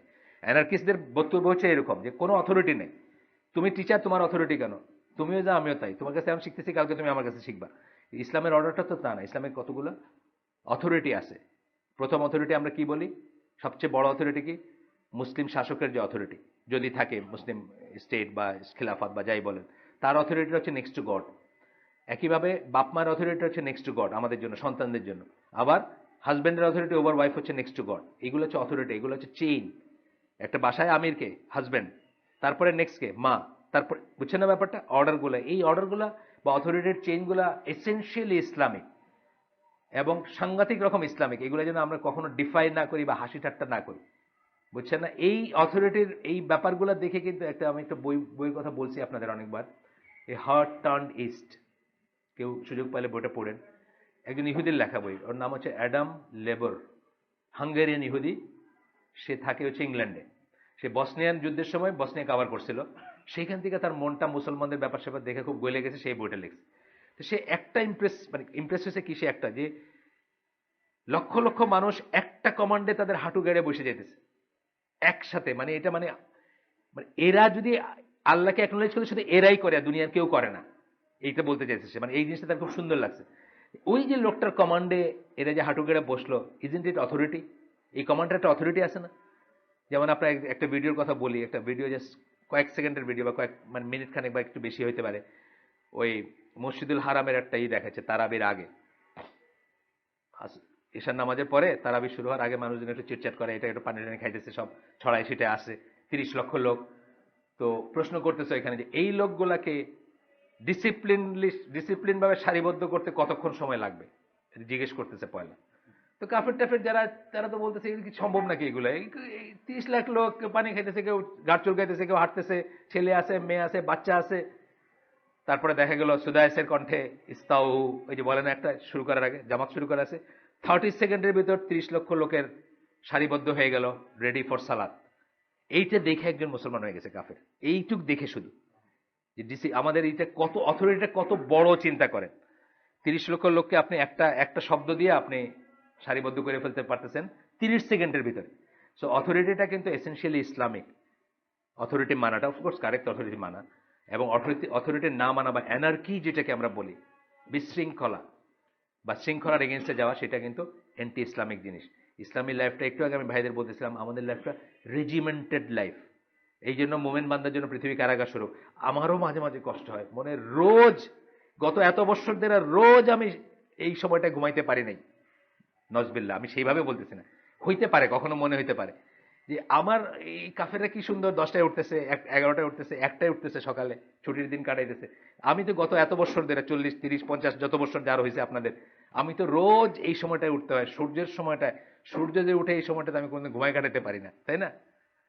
আলহামদুলিল্লাহ পারি না। আমার লাইফটা regimented life for the sake of Allah. Allah বলছেন দেখে আমার লাইফটা regimented life, discipline life. Counter discipline, counter regimentally বা কাউন্টার এনার্কি যেটাকে বলি, বিশৃঙ্খলা, মদ খাইলাম রাত্রে, ফুল দিয়া মাথায় দিয়ে ঘুরলাম বেপর্দা হয়ে কালকে সারাদিন, বুঝছেন না, ফুর্তি করলাম, 12টার সময় ঘরে আসলাম, এগুলো মুসলমানের লাইফ না। মুসলমানের লাইফ প্রত্যেকটা জিনিস ডিফারেন্ট। আল্লাহ বাইন্দিয়ে দিচ্ছেন 5বার, ইউ সেট অ্যাসাইড এভরিথিং। জীবনের সবকিছুকে একপাশে রেখে 5বার আপনি আল্লাহমুখী হন। ইন্নী ওয়াজ্জাহতু ওয়াজহিয়া লিল্লাযী বলেন, আমি তোমার মুখী হয়েছি আল্লাহ। আপনার বিজনেস ক্যান ওয়েট, আপনার ওয়াইফ ক্যান ওয়েট, আপনার বাচ্চা ক্যান ওয়েট, আপনার মিটিং ক্যান ওয়েট, কিন্তু আপনি আল্লাহমুখী হবেন। আনফর্চুনেটলি আমরা মুসলমানরা আজকে একটু উল্টায় ফেলছি এই অর্ডারটা। এখন দেখা যায় যে বাসায় এসে একসাথে অনেকে 4-5 ওয়াক্ত কাজা নামাজ পড়ে। আল্লাহ ক্যান ওয়েট এখন হয়ে গেছে, কিন্তু মুসলমানের লাইফস্টাইলে আল্লাহ ক্যান ওয়েট ছিল না। আল্লাহ 5বার আমরা আল্লাহমুখী হয়ে ডিরেলড হয়ে গেলে আমি ওটাকে আবার সোজা করে নিছি। আবার ওইখানে যখন ইয়াকা নাবুদু ওয়া ইয়াকা নাস্তাইন বলতেছি, তখনই মনে হবে যে না, আমি তো কারো ঘুষ দিতে পারি না, আমি তো কারোর কাছে কিছু চাইতে পারি না, আমি তো কারো সুপারিশ করতে পারি না, আমি তো মামু ধরতে পারি না, বুঝছেন না? এই আয়াতগুলো মানি বুঝলে আমার এটা মনে হতো। কিন্তু আমি এখন অর্ডার চেঞ্জ করে ফেলছি। এখন সারাদিন পরে এসব একসাথে দেখবেন 4 ওয়াক্তের কাজা নামাজ পড়তেছে। মিটিং টিটিং এ ব্যস্ত ছিল না, মানে বোর্ড মিটিং ছিল, বড় বড় জিনিস ছিল, ওয়েস্টিন কি কি সব আছে না আজকাল, মানে হাই প্রোফাইল জায়গা সব। এখানে আমি এত ব্যস্ত ভাই, বুঝছেন তো, মানে আপনার পারেন আপনার। আমার একজন বলতেছেন আপনার পড়াশোনা করেন বেশি করে, আমাদের সময় নাই। আমি বললাম হ্যাঁ ঠিক আছে, আপনার পড়াশোনাটা আমি করে দিব। এই ইসে একটা হালাগা করতাম আমি এই কলা বাগানে। তো আমার এক লোক কন্ট্রাক্টর, উনি মানে উনি আমেরিকায় চলে যাবেন আর অল্প দিন আছে, মানে আর কটা দিন সবুর করে এই দেশে আর থাকবো না, এই কথা বলতেছেন আর কি সবাইরে। তো যাই হোক, আমারে বললেন বাইরে একদিন খুব অ্যাপ্রিসিয়েট করেন, পিঠ হাতে বলতে আমি ভালো করে পড়াশোনা করি, আমার তো সময় নাই। আমরা হ্যাঁ ঠিক আছে, আপনার পড়াশোনাটা আমি করে দিব ইনশাল্লাহ। যাই হোক, ইমাম শাফি উনি বলতেছেন যে ফিজিক্যালি একসাথে থাকার নামই জামাত তা না, যে কথাটা আমি একটু আগে বলছি। আমি এখানে আছি, সে আবার হযরত ওমর রাদিয়াল্লাহু আনহু ইজ রুলিং দ্য ওয়ার্ল্ড। আমি বাংলাদেশে আছি, মাঝখানে ইন্ডিয়া আছে, আরব সাগর আছে, তার ওই পাশে উনি মদিনার থেকে রুল করতেছেন। আমি তো হচ্ছে ফিজিক্যালি অ্যাটাচ না, তাই না? আমার অ্যাটাচ হবে কিসে? আমি অ্যাটাচ হবো কিসে? আকিদায় মানহাজে অ্যাটাচ থাকবে। উনি আর ওনার যে মেথড থাকবে ওই মেথডটা আমার থাকবে, এইভাবেই তো অ্যাটাচ। এটাই বলতেছেন। Whoever has the same views as that of the Muslim community is adhering to the community. View গুলো এক থাকলে আপনি কমিউনিটির সাথে আছেন। আপনি দূরে থাকতে পারেন, আপনার হাতে হাত লাগায় আপনার সাথে আমার হয়তো যোগাযোগ নাই। Negligence and forgetfulness are only found in the sects. As for the Jama, it is not possible that all of them would be negligent or forgetful of the meaning of the Quran, Sunnah and analogy, Allah willing. ইমাম শাফির কথা। Forgetfulness যেটাকে বলে, যেটাকে আমরা বলি যে গাফালা বলি, গাফিলত বলি না আমরা, গাফালা মানে ভুলে যাওয়া। অ্যাকচুয়ালি সে ভুলে গিয়েছিল, গাফালা। ফরগেটফুলনেস যেটা বলি, ওই দিন আমানুল্লাহ বিন ইসমাইলের সাথে তো 3টা প্রোগ্রাম করলাম সিলেটে, মাশাল্লাহ, মানে আমি খুব এনজয় করছি। ওয়াজ তো আমি আগে কোনোদিন ওইভাবে শুনি নাই, এবারে যেহেতু আমারও প্রোগ্রাম ছিল, আমি তো খুব থরলি এনজয় করছি আর কি। এবং উনি তো একটু সুর করে এই করেন, সেটাও আমি খুব এনজয় করছি। মানে আমি বুঝলাম যে মানুষ কেন উনি পপুলার বাই। তো উনি এখানে বলতেছিলেন যে ইনসান কথাটা 3টা অ্যারাবিক রুট থেকে আসে, 3টা মিনিং নিয়ে আসে। আমি এটা আমার নতুন জ্ঞান, কিন্তু এই জন্য নতুন জ্ঞান আপনাদের সাথে সাথে শেয়ার করে ফেলতেছি। 1 নাম্বার হচ্ছে যে ইনসান হচ্ছে যে তাড়াহুড়া করে। মানুষের কিন্তু তাড়াহুড়া আছে। দেখেন আপনার কতদিন আপনি আমার একটা গাইল দিয়ে দিচ্ছেন, পর মুহূর্তে আপনি দেখছেন যে না উনি তো আসলে এটা মিন করে নাই, ছি এটা কি করলাম, হয় না এরকম? বা আপনি রিক্সাওয়ালারে দিচ্ছেন একটা বকা, তারপরে দেখেন যে রিক্সাওয়ালা আসলে কোনো দোষ নেই। বুঝছেন না? যে তাড়াহুড়া করে। 2 নাম্বার রুটটা হচ্ছে যে ভুলে যায়। ভুলে যায়। আদম আলাইহিস সালাম ভুলে গেছিলেন না? তাকে আল্লাহ নিষেধ করছেন শয়তানের কিছু প্রমিস বা কিছু কথার জন্য, উনি ওইটাই ভুলে গেছেন যে আল্লাহ তাকে নিষেধ করছেন এই গাছের কাছে যাও না। ভুলে যায়। তাড়াহুড়া করা, এই যে আমরা বললেন তাড়াহুড়াটা মানে হেস্ট যেটাকে বলে, এটা কিন্তু শয়তানেরই। এটা মানুষ শয়তানের সাথে শেয়ার করে। মানে শয়তান হলো বেশি তাড়াহুড়া করেন না, আর আমরা হলাম মানে লিমিটেড স্কিল হলে আমরা সবাই তাড়াহুড়া করি, এই যে যেটা বললাম। আর 3 নাম্বারটা হচ্ছে রুট যেটা বলতেছেন যে মানুষ একা থাকতে পারে না, তার সঙ্গীর দরকার হয়। এই 3টা রুট থেকে ইনসান কথাটা ডিরাইভ করা যেতে পারে আর কি, 3টার থেকে আসতে পারে। তো এটা যেমন আমার একটা নতুন জ্ঞান আপনাদের সাথে শেয়ার করলাম। যাই হোক, নেগলিজেন্স এন্ড ফরগেটফুলনেস মানে ভুলে যাওয়া এবং নেগলেক্ট করা, এগুলো হচ্ছে কতগুলো সেক্ট, ফিরকা। ফিরকা বললাম না, ফারাকা যেটা বললাম, তাদের চরিত্র। কিন্তু জামা যেটা, জামা মানে ইজমা, যাদের এই উম্মার, যাদের রিয়েলি যাদেরকে আমরা উম্মা মনে করি বা বোঝাই, তাদের ভিতরে এই সমস্ত জিনিসে কোনোই থাকবে না এবং তারা কখনো নেগলিজেন্ট হবে না বা ভুলে যাবে না বা ভুল করবে না। তারা এটাটা ঠিক জায়গায় রাখবে। এই জন্য দেখেন যে আজকেও এই দিনেও দেখবেন যে কোনো একটা জায়গায়, ধরেন না আমি মসজিদুল হারামের কথা বলতেছি, মসজিদুল হারামের ইমামরা যে ভুল করেন না তা না, কিন্তু তারাও ভুল করেন। একটা আয়াতে ভুল করেন, আপনি দেখবেন 50 জায়গার থেকে চিৎকার শুনবেন আপনি যে 50 জায়গা থেকে ঠিক করে দিতেছে। তার মানে কি? এটা হলো ইজমা। ইজমার একটা মানে কমন একটা এই আয়াতটাতে এই জায়গাতে এই কথাটা আছে, এটা হলো ইজমা। ইজমা না, এটা জামাত বলতেছে, এটা সারা জামাত এটার উপর একত্রিত যে এইটা দল্লুন না। একদিন এই যে আমি আমি হাসি যে মানে আমরা তো চুনাপড়ে আমরা আমরা মানে আমাদের নামও আসে না অ্যাকচুয়ালি। মানে এখনকার যে 2জন সবচেয়ে পপুলার ইমামের একজন হচ্ছেন মাহির মোয়াক্কেল। তো উনি একদিন সূরা ফাতিহা তেলাওয়াত করতে গিয়ে দোয়ালিনের জায়গায় দল্লুন বললেন। আসছে, মুখ দিয়ে চলে আসছে, আসতে পারে, মানুষ সাথে সাথে ঠিক করছেন। কিন্তু আমি বলছি ভুল যে হয়, কিন্তু যখন ওয়াচফুল উম্মা থাকবে, ওয়াচফুল একটা একটা কমিউনিটি থাকবে, সাথে সাথে সে ঠিক করে দিবে। এই জন্য আমার ছেলে মাঝে মাঝে বলে আমাদের দেশে কোরআন হাদিস সেফ না, কারণ ওই ইসের সময়, রমাদানের সময় যে ওই জোরে জোরে ওই কি বলে, ওই যে 10x স্পিডে যে ইগুলা হয়, তেলাওয়াত হয়, গুগলের ভিতরে নাকি ভুল ঠিক করে দেয় না কেউ। আমার ছেলে এক বাইরের বলতেছে এই দেশে কোরআন সেফ না, এদের হাতে কোরআন সেফ না। কারণ এত কটা মানুষ এখানে হাফিজ নেই এমন কোনো কথা নাই, কিন্তু ঠিক করে দিল না, চেপে গেল আর কি, বুঝছেন না? দুইটা আয়াত জাম করে আরেক আয়াতে চলে গেছে, কিন্তু ঠিক করে দিল না। হুজুর পড়তেছেন, আচ্ছা থাক, ভুল ঠিক করে আরো ফিতনা হবে ভাই। কিন্তু এইটা যে একটা ভুল এস্টাবলিশ হয়ে গেল সেটা কিন্তু মনে আসতেছেন। তো আসলে যারা কারেক্ট মেথোডোলজির উপর থাকবে, they will not agree on the wrong thing, এটা হচ্ছে কথা। তারা ভুল জিনিসের উপর অ্যাগ্রি করবে না। গেল। এরপরে আসতেছে আপনার clarification that following consensus is not a form of তাকলিদ। এখন আমরা ওই শেষ পোর্শনটায় আসতেছি। তাইলে ইজমা যদি আমি ফলো করি এটা তাকলিদ না। কেন তাকলিদ না? কারণ ইজমার অথরিটিটা কোরআন এবং সুন্নাহ দিয়ে এস্টাবলিশ। যেমন রাসূল সাল্লাল্লাহু আলাইহি ওয়াসাল্লামকে যদি আমি ফলো করি এটা তাকলিদ না। এবং আরো একটা কারণ এটা তাকলিদ না, যে এইটাতে এমন কোনো কথা আসবে না ইজমায় যেটা কোরআন এবং সুন্নাহর বিপক্ষে যাবে। এটা কিন্তু খুব ইম্পর্টেন্ট পয়েন্ট। কারণ ওরা মানে খারেজি ট্রেন্ডে যারা বা যারা এক্সট্রিমিস্ট, তারা এটার জন্য দলিল দেয় হচ্ছে, আমরা আগেও পড়ছি, ওই আয়াতটাকে দলিল দেয় সূরা তওবার 31 নম্বর আয়াত, যেখানে আল্লাহ বলছেন যে তারা তাদের রাব্বি এবং বিশপকে রব বানায় নিছে। রব বানায় নিছে আল্লাহ, মানে ইসে আল্লাহর পরিবর্তে তাদেরকে রব হিসাবে নিচ্ছে। এবং আমরা এই গল্পটাও জানি যে এটা যখন ইসলাম গ্রহণ করতে আসছিলেন যে সাহাবী খ্রিস্টিয়ান আদি বিন হাতেম, উনি বলছেন যে ইয়া রাসূলুল্লাহ আমি ইসলাম গ্রহণ করবো, কিন্তু আমি জানতে চাই এই আয়াতটাতে আল্লাহ এইভাবে কেন বলেন? আমরা তো আমাদের রাব্বি বা বিশপ যারা ধর্মযাজক যারা, তাদেরকে তো আমরা পূজা করি না, তাদেরকে তো আমরা ইবাদত করি না। তখন আল্লাহ রাসূল বলছিলেন তারা যদি একটা হারাম জিনিসকে কখনো জায়েজ বলে, তোমাদের কিতাবে যেটা হারাম আছে সেটাকে জায়েজ বলে তোমরা মাইনে নাও না? বলে হ্যাঁ তা তো মানি। আবার বলছিলেন যে একটা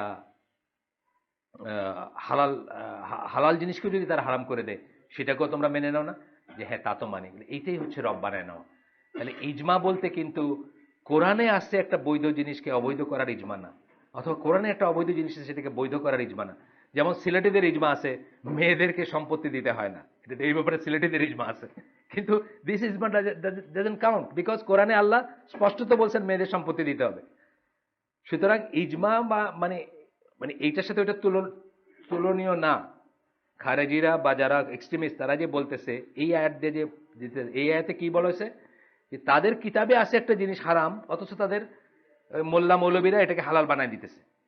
কিন্তু আমরা কিন্তু সেই ইজমা বলতেছি না, সেটা কোনোদিনই ইজমাই না। সেটা সকল সিলেটের, আমি বলি সিলেটের কথা কেন বলবো, সিলেটে কেউ মেয়েদের সম্পত্তি দেয় না আর কি, মনে করে যে দেওয়াটা ঠিক না বা দিলে এটা ভালো হয় না, এটা মঙ্গল হয় না। সমস্ত সিলেটিদের ইজমা আছে, কিন্তু এই ইজমা কাউন্ট করে না, কারণ কোরআনে অলরেডি আছে, ওটার বিপক্ষে যাচ্ছে। ওটার বিপক্ষে গেলে ওটাকে আমরা ইজমা বলি না, এক। আর দুই হচ্ছে ইজমা শুধুমাত্র ইসে না, মানে শুধুমাত্র একটা কাজে না, ইজমা হতে হবে আকিদা এবং মানহাজ, কাজে এবং বিশ্বাসে ইজমা, দুইটাতে ইজমা। কিন্তু ইজমা মানে শুধু কাজের ব্যাপারে ইজমা না, আমি আপনার কাজের ব্যাপারে আপনাকে ফলো করলাম বা জামাতকে ফলো করলাম তা না, এই কাজটা যে করতেছে তার পিছনে যে বিশ্বাসটা আছে সেটার ব্যাপারে ইজমা। ইজমা যখন আমরা বলি তখন কাজ এবং মিলায় বলি। কিন্তু এরা কি করতো, ইহুদি খ্রিস্টানরা, তাদের একটা কাজের জন্য, ওইটা সুবিধার জন্য তারা গিয়ে জিজ্ঞেস করতো, তাদের হুজুর বললো হ্যাঁ হ্যাঁ এটা ঠিক আছে। আজকাল আমাদের হুজুররাও বলে, মানে আপনি, আমি বলি না মাঝে মাঝে যে আপনি কি শুনতে চান আমারে বলেন, আমি হুজুর দেখাই দিব। মানে কি জিনিস কোন হুজুরের কাছে গেলে শুনতে পাবেন আমি জানি, এটা দেখাই দিব আপনি। যেমন ধরেন ব্যাংকিং, সুদের ব্যাংকিং হালাল, আপনি কার কাছে, আমি দেখাই দিব কার কাছে যাবেন। আপনাকে যদি বলেন টেলিভিশন দেখা হালাল, এটা কার কাছে যাবেন, সেই হুজুর দেখাই দিব। মানে হুজুর এ টু হুজুর বি ভ্যারি করবে ফতোয়া আর কি। আপনি যেটা শুনতে চান ঠিক সেই মতো হুজুর আপনি কোথাও না কোথাও পেয়ে যাবেন। আমরা ইসলামী ফাউন্ডেশনের ডিজিতে দেখছি না ড্যান্স করতে, ফরেনারদের স্টেজের উপরে ওই ক্লোজ ডান্স পারমিট করতে দেখছি না। তার মানে কি উনি এটা জায়েজ মনে করেন? নিশ্চয়ই জায়েজ মনে করেন। তো এরকম আপনার হুজুর সবসময় পাবেন যে হুজুরের কাছে গেলে আপনার মন যা চাইতেছে, আপনার হাওয়া যা চাইতেছে ওটা জায়েজ জানবেন। কিন্তু দ্যাট ইজ নট আমাদের বিবেচ্য বিষয় না, সেটা কোনোদিন দলিল হবে না। কারণ দলিল হইতে হবে কি, কোরআন সুন্নাহর এগেইনস্টে গিয়ে কোনো দলিল হইতে পারবে না, যত বড় ভদ্রলোকই বলুন, যেই বলুন। যাক, আমরা আসি। এখানে আমরা আগে বলছি টু অ্যাক্ট আপন another statement without any authority হচ্ছে তাকলিদ। তাকলিদের একটা ডেফিনেশন আমরা দেখছি। তাকলিদ কারে বলে? আরেকজনের কথায় আপনি কাজ করলেন যার কোনো অথরিটি নাই, অর্থাৎ যিনি যিনি যিনি কোরআন না, যিনি সুন্নাহ না, যিনি এভিডেন্সও দেখালেন না আপনাকে, যিনি প্রমাণও দেখালেন না, বা দেখলে আপনি দেখতে জানেন না সেই জন্য দেখালেন না, যে কারণেই হোক, তার মতো এটা যে তাকলিদাকে বলছে যে তাকলিদ সবসময় খারাপ হবে এমন কথা নাই। আমি এভিডেন্স বুঝবো না, এভিডেন্সের ভাষা বুঝি না আমি, হইতে পারে না আমি। যে লোকটা আনপড়, যার কথা বললাম যে সিলেটের গ্রামের অজ পাড়া গায়ে জন্মাইছে, সে তো সুন্নার কথাটার মিনিংই বুঝে না, ধরেন কথাটা ওয়াজিব কথার মিনিং বুঝে না, ফরজ কথার মিনিং বুঝে না, তো তাকে কি আমি এভিডেন্স দেখাতে পারবো? পারবো না। কিন্তু আমি বলতেছি যে তাকলিদের প্রশ্ন যখন আসে তখন এইরকম ব্যাপারগুলো আসে যে দলিল, এভিডেন্স দেখি নাই, জানি না, দেখায় নাই আমাকে, তথাপি আমি তার অনুকরণ করতেছি, তার কথা মতো কাজ করতেছি, এটা। কিন্তু ইজমার ব্যাপারে আমরা একটু আগেই দেখলাম যে ইজমার ব্যাপারে দলিল আছে। ইজমা ইটসেলফ একটা অথরিটি, তার একটা ইজমা ইটসেলফ একটা অথরিটি। কোরআন এবং সুন্নাহর পরে থার্ড অথরিটি হচ্ছে ইজমা। সুতরাং ইজমা থাকাটা আমার মতো লেমেনের জন্য ওইটা ফলো করার জন্য এনাফ। কিন্তু আমি যদি তারপরে ইজমাটা কিভাবে আসলো সেটা দলিল যদি জানতে পারি, আমার যদি আল্লাহ ওই দিয়া থাকেন, সেই সেই মেধা দিয়ে থাকেন, আমি অবশ্যই জানবো। কিন্তু না জানা পর্যন্ত আমি যে অন্ধ অনুকরণ করে আমি মুশরিক হয়ে গেলাম বা আমি ইসলাম থেকে বাইরে হয়ে গেলাম, এটা কিছুতেই বলা যাবে না।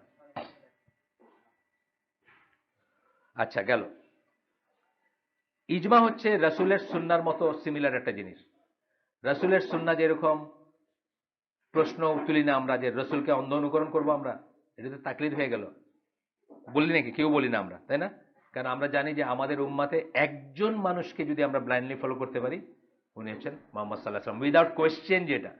আর কিন্তু ইভেন আপনি ইজমাকেও আপনি করতে পারেন, তাকিক করতে পারেন যে কি করে ইজমাটা আসলো বা কি করতে পারেন, আপনি করতে পারেন না যে তা না। কিন্তু রাসূল সাল্লাল্লাহু আলাইহি ওয়াসাল্লামের ব্যাপারে ওনার থেকে যদি কিছু আমি জানি শুনি, তাকিক করারও দরকার নেই। তাকিক না করলে ওটা ঠিক আছে, কেন করছেন এটা না জানলেও ঠিক আছে। আমরা জানি না সাহাবীদের উদাহরণ, আল্লাহ রাসূল সাল্লাল্লাহু আলাইহি ওয়াসাল্লাম জুতা খুলে রাখছেন নামাজের ভিতরে, জুতা খুলে এক সাইডে রাখছেন। সব সাহাবী নামাজ চলাকালীন সব সাহাবী জুতা খুলে এক সাইডে রাখছেন। নামাজ শেষে আল্লাহ রাসূল সাল্লাল্লাহু আলাইহি ওয়াসাল্লাম হাইসে জিজ্ঞেস করছেন যে তোমরা জুতা খুললা কেন? বলছে আপনি খুললেন যে। তাহলে আমি তো খুলছি, জিবরাইল আমাকে জানাই দিয়েছেন যে আমার জুতার নিচে নাজাসা আছে, মানে অপবিত্রতা আছে, ময়লা আছে, সেই জন্য আমি সেই জন্য খুলছি। কিন্তু উনি এটা একবারও বলেন নাই যে তোমরা এটা একটা বোকামি কাজ করছো, তোমাদের কাজটা ঠিক হয় না, এটা কিন্তু একবারও বলেন নাই। এটা ভ্যালিড কাজ। আল্লাহ রসুল যা করছেন না বুঝেও যদি আমি করি, ওইটাও ভ্যালিড কাজ এবং এটা কোনো কোয়েশ্চেন করা যাবে না। একটা মাত্র মানুষ, একজন মানুষের ব্যাপারে এটা প্রযোজ্য, আর দুনিয়ার কারো ব্যাপারে না। ওমর না, আবু বকর না রাদিয়াল্লাহু আনহুম বা আনহুমা, তাদের ব্যাপারে না, শুধুমাত্র একজনের ব্যাপারে এটা, সেটা হচ্ছে আল্লাহ রসুল সাল্লাল্লাহু আলাইহি সাল্লাম। কিন্তু সেইটা যেভাবে তাকলিদ না বা নিন্দনীয় অনুসরণ না, সিমিলারলি ইজমার অথরিটিটা কোরআন এবং সুন্নাতে যেভাবে এস্টাবলিশড হয়েছে, আমরা যদি সেটাকে ফলো করি, সেটাও নিন্দনীয় না, সেই অনুসরণটাও নিন্দনীয় তাকলিদ না বা অনুসরণ না। If Allah did not order us to follow the commands of Prophet sallallahu alaihi wasallam, following his sunnah would have been a type of taklid of him and taking him as a lord other than Allah. আল্লাহ যদি আমাদেরকে না বলতেন যে তোমরা question ছাড়া একে follow করো, তাইলে কিন্তু তাকে আমরা করলে সেটা কি হইতো? তাকে লর্ড হিসাবে গ্রহণ করা হইতো, আল্লাহ ছাড়া লর্ড হিসাবে গ্রহণ করা হইতো, তাই না? যদি তার সবকিছুকে আমরা ফলো করতাম। কিন্তু আমরা জানি কি, আল্লাহ অর্ডার করছেন দেখে আমরা ফলো করি, এবং আল্লাহ অর্ডার করছেন কতটুকু ফলো করতে, নবুয়তের পয়েন্ট অফ ভিউ থেকে উনি যেটা বলবেন, নট অ্যাজ হিউম্যান বিং, এটাও আমরা জানি। একজন মানুষ হিসেবে উনি যদি কোনো কথা বলে থাকেন, ওটা আমাদের জন্য শিরোধার জন্য, আমরা জানি না, দলিল এখানে আমরা পড়ছি। নবী হিসাবে যখন বলবেন, অর্ডার করবেন, সেটা আমাদের জন্য শিরোধার্য, এবং সেই অথরিটিটা আল্লাহ দিয়ে দিয়েছেন বলে অথরিটি।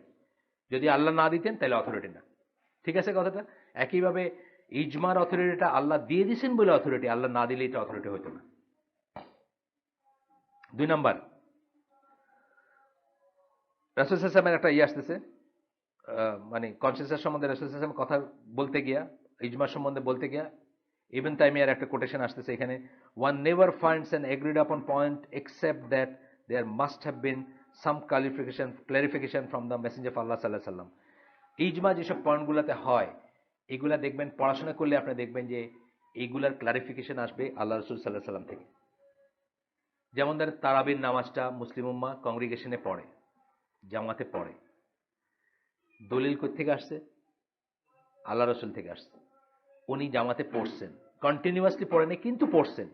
কন্টিনিউয়াসলি না পড়ার কারণটা এটা না যে এটা রহিত হয়ে গেছে, তা না। না পড়ার কারণটা ছিল যে আমি যদি এটা চালায় যাই, মানুষ এটা ফরজ মনে করবে এবং তারা ফরজ ভেবে তারাবির নামাজ একটা মুস্তাহাব নামাজ পড়বে,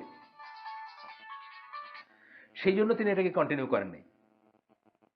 কিন্তু দলিলটা ওইখানেই গেছে, যেই জন্য এটার উপর ইজমা হয়েছে যে আমরা কংগ্রিগেশনে পড়তে পারি, কোনো সমস্যা নাই।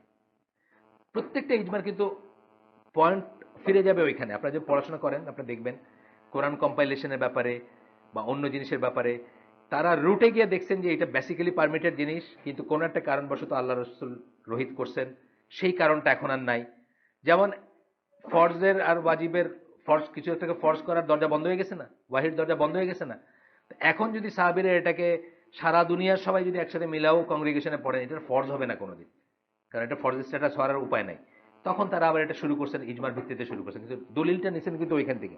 এটা পড়া জায়েজ, এটা আল্লাহ রসুল হারাম করে যান নাই, নিষেধ করে যান নাই, বরং এটা কারণবশত উনি এটাকে বাদ দিয়ে গেছেন ওই সময়, কিন্তু 3 দিন তো পড়ছেন উনি, ওইখান থেকে আমরা দলিলটা নিব যে এটা পড়া যাবে। আচ্ছা, তারপরে বলতেছেন যে ওয়ান নেভার ফাইন্ডস, 11 ইবনে তাইমিয়ার কথা আমরা পড়তেছি, however that may be obscure to some people who though are aware of the consensus on that issue and use it as a proof. অনেক মানুষ এটা খেয়াল না করে থাকতে পারে, অনেক মানুষই এটা খেয়াল না করতে পারে। যেমন এটার উপর ইজমা কিভাবে স্থাপিত হয়েছে, এই তারাবির ইস্যুটাই আমি বলতেছি, এটা হয়তো আপনি নাও জানতে পারেন, পুরো স্টোরিটা আপনি নাও জানতে পারেন, তাই না? আমাদের গ্রামের যার কথা বললাম, গ্রামের যে লোকটার কথা বললাম, সিলেটের গ্রামের অজপাড়াগের লোক, সে হয়তো ওই পর্যন্ত সে যাইতেও পারবে না, জানতে চাইলেও যাইতে পারবে না, কিন্তু তার মানে এটা না যে জিনিসটা ভুল, তা না, এটা আপনি চাইলেই জানতে পারতেন এবং চাইলেই ফিরে যেতে পারতেন। আচ্ছা, এখন হচ্ছে extremism with respect to censuring those who make তাকলিদ। যারা তাকলিদ করেন তাদেরকে সমালোচনার ব্যাপারে এক্সট্রিমিজম, যেটা আমাদের এই সমাজের ভিতর আছে, পার্টিকুলারলি আমরা যাদের সাথে উঠা বসা করি, তারা এটাকে এমনভাবে দেখান যে এটা মানে একটা অস্পৃশ্য জিনিস, সেটা কিন্তু না। আমরা ওই যে মধ্যপন্থার উম্মত বলে, এখানে আমরা মধ্যপন্থা হব, মানে আহলে সুন্নাত জামার ব্যাপারগুলো কিন্তু আসলে সবসময় মধ্যপন্থা। আপনাদের বলছি না, বিটুইন তাকলিদ অ্যান্ড তাকফির। আহলে সুন্নাত স্কলাররা বলেন তাকফির হচ্ছে কথায় কথায় আপনাকে কাফের বলবো, তাকলিদ হচ্ছে আপনাকে অন্ধভাবে অনুসরণ করবো। আহলে সুন্নাত জামার পজিশনটা তার মাঝখানে, মানে আমরা তাকফিরও করবো না কথায় কথায়, আমরা কথায় কথায় তাকলিদও করবো না, আমাদের অবস্থানটা মাঝখানে। প্রয়োজনে আমরা ঠিকই তাকফির করব, তাই না? প্রয়োজনে তাকফির করবো, যারা সালমান রুশদি বা আমিনা ওয়াদুদ হয়ে গেছে তাদেরকে আহলে সুন্নাত জামাত কিন্তু তাকফির করছে। আবার প্রয়োজনে তাকলিদও করব, প্রয়োজনে তাকলিদ করবো। ওই যে বললাম, যার যার জ্ঞান নাই, যার উপায় নাই, সে করবে।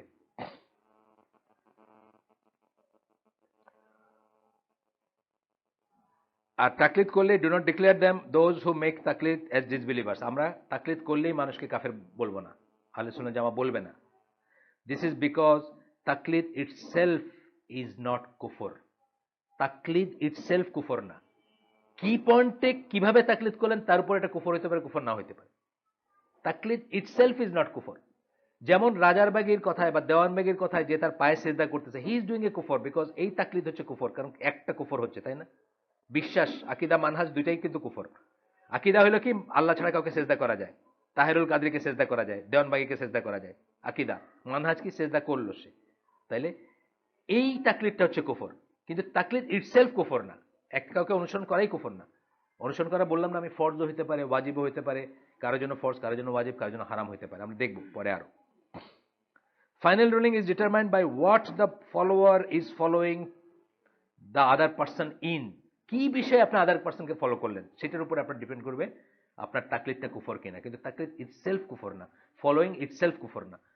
এবং অন্ধ অনুকরণ, মানে অন্ধ মানে এভিডেন্স ছাড়া ফলোয়িং, কখনো এটা কারোর জন্য ফরজ হতে পারে, কখনো কারোর জন্য ওয়াজিব হতে পারে, কখনো মুবাহ হইতে পারে, কখনো হারাম হইতে পারে, সেটা আমরা আগেই বলছি।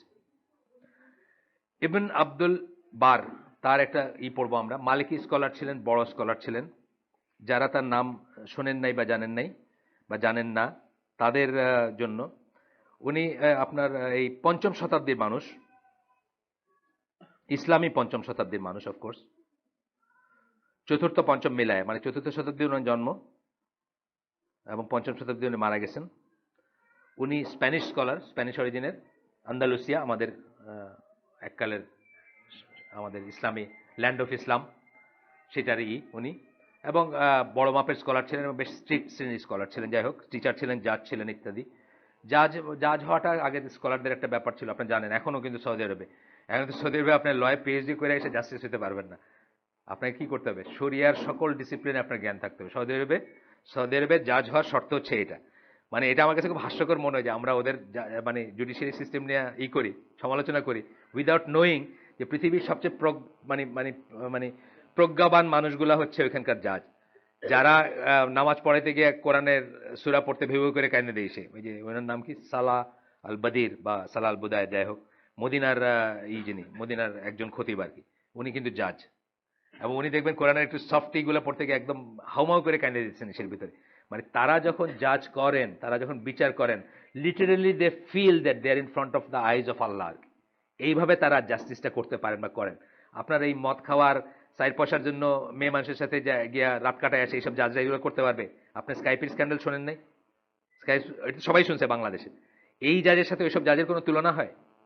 কোনো তুলনা হয়? জাজ হচ্ছে ইসলামের জাজমেন্টের কনসেপ্ট হচ্ছে এটা, সে আল্লাহর প্রতিনিধি, আল্লাহর প্রতিনিধি হিসাবে সে জাজ করতেছে মানুষের ভিতরে, সেই হিসাবে সে জাজ করবে। আর আমাদের সব জাজরা কাজের প্রতিনিধি, আপনারা জানেন কাদের প্রতিনিধি? কি সব আছে না, লিঙ্কন সেন ওয়েস্টমিনিস্টার থেকে শিখে আসে, ওইখান থেকে শেখা জাজ। যাই হোক, ওটা আমার পয়েন্ট না। এরপরে আসতেছে, সরি, ইবনে আব্দুল বারের কথা একটু বললাম যে একজন স্কলার যখন আমরা প্রথমবার শুনি তখন একটু একটু একটু করা ভালো, কান খাড়া করাটা ভালো। আবার শুনবো যখন, তখন যেন বুঝি যে কার কথা হচ্ছে।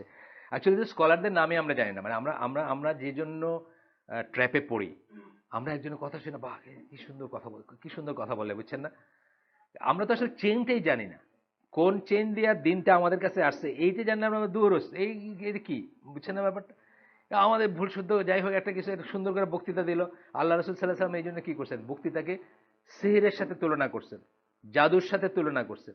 বক্তৃতা এমন একটা জিনিস, কথা বলা এমন একটা জিনিস, এলোকোয়েন্স এমন একটা জিনিস, যেটার জন্য আপনার একে পৃথিবীর একদম সবচেয়ে জঘন্য ক্রিমিনালটাকে মনে হতে পারে বাহ এটা কি সাংঘাতিক, তাই না? এই দিয়েই তো সিডিউস করে একটা কথা আছে না, ইংরেজিতে সিডিউস করে একটা কথা আছে না, কাউকে কাউকে মানে পটানো যেটা বলে, কি দিয়ে করে, মানে কথা দিয়ে করে না। নির্মলেন্দু গুণের কথা শুনে আপনি দেওয়ানা, বুঝছেন না? আছে না, আমরা যখন বড় হচ্ছি, কলেজে যখন পড়তেছি, নির্মলেন্দু গুণের কবিতার একলেন, এতই যদি দ্বিধা তবে জন্মেছিলে কেন, বাহ, বুকটা মনে একেবারে ফাইটটা গেল শুনে। কেন? এলোকুয়েন্স, কথা, তাই না? কথা কথা শুনে আমরা স্কলার বিচার করবো না, স্কলার বিচার করবো চেইন দিয়ে, চেইন, ইসনাদ, তার কথাগুলা ট্রেস করতে করতে রাসূল সাল্লাল্লাহু আলাইহি ওয়াসাল্লামের ঠোঁট পর্যন্ত যায় কিনা, সে যা বলতেছে। যদি যায় তাহলে সে আহলে সুন্নাত ওয়াল জামাত স্কলার, যদি না যায় সরি, আপনি কত বড় সুন্দর করে কথা বলেন, কিছু আসা যায় না। এই জন্য ইমাম গাজ্জালি বাংলাদেশে সব দিওয়ানা মানছে, আমরা ইমাম গাজ্জালিকে ওইভাবে ভ্যালু করি না কেন? অনেক কথা আছে ওনার কনজেকচার, অনেক কথা আছে ওনার মন গড়া, অনেক কথা আছে, অনেক কথা আছে ওনার জাল হাদিসের উপর ভিত্তি করে বলা। উনি উনি তাহফুতুল ফালসফা লিখছেন, মানে ইনকোহারেন্স অফ দ্য ফিলোসফি। আজকে আমার ওয়াইফের সাথে কথা বলতেছিলাম, ফিলোসফার্স বা এই ধরনের একটা বই লিখছেন, মানে ফিলোসফিকে করে, অথচ উনি নিজে একটা ফিলোসফি জন্ম দিয়ে গেছেন। আমাকে এক তবলিগি ভাই বলতেছে যে কোরআন হাদিস যদি দুনিয়া থেকে হারায় যায়, খালি ইয়াহিয়া উলমুদ্দিন যদি থাকে ইমাম গাজালি, তাইলেই পৃথিবীতে দিন টিকে থাকে। আমার নজবিল্লাহ বল, তাইলে তো ওনারই নবী করে পাঠাইতো আল্লাহ। নজবিল্লাহ বলার কথা না, কোরআন হাদিস না থাকলে যে ওনারই যে চলতো, তো ওনারই তো নবী বানায় পাঠাইতো। কি দরকার ছিল এত কষ্ট করে? এই যে হিফজ নিয়ে আমরা এত কথা বলতেছি যে আমরা হিফজ করবো, আমাদের বাচ্চারা করবে, কি দরকার ছিল? ইমাম গাজালির ইয়াহিয়া উলমুদ্দিন একখানা বইতে এনাফ। তা তো অ্যাকচুয়ালি না। ইয়াহিয়া উলমুদ্দিন ইজ দ্য বুক, যেটার জন্য নাসিরুদ্দিন আলবানী হয়েছেন, আপনারা জানেন তো এটা। এই বইটা পড়তে গিয়ে উনি যে ভুলগুলা পাইছেন, যে জাল হাদিসের এবং ভুল হাদিসেরই পাইছেন, তখন ওনার মনে হয়েছে না, এটা একটা একটা সাইজ করা দরকার আর কি।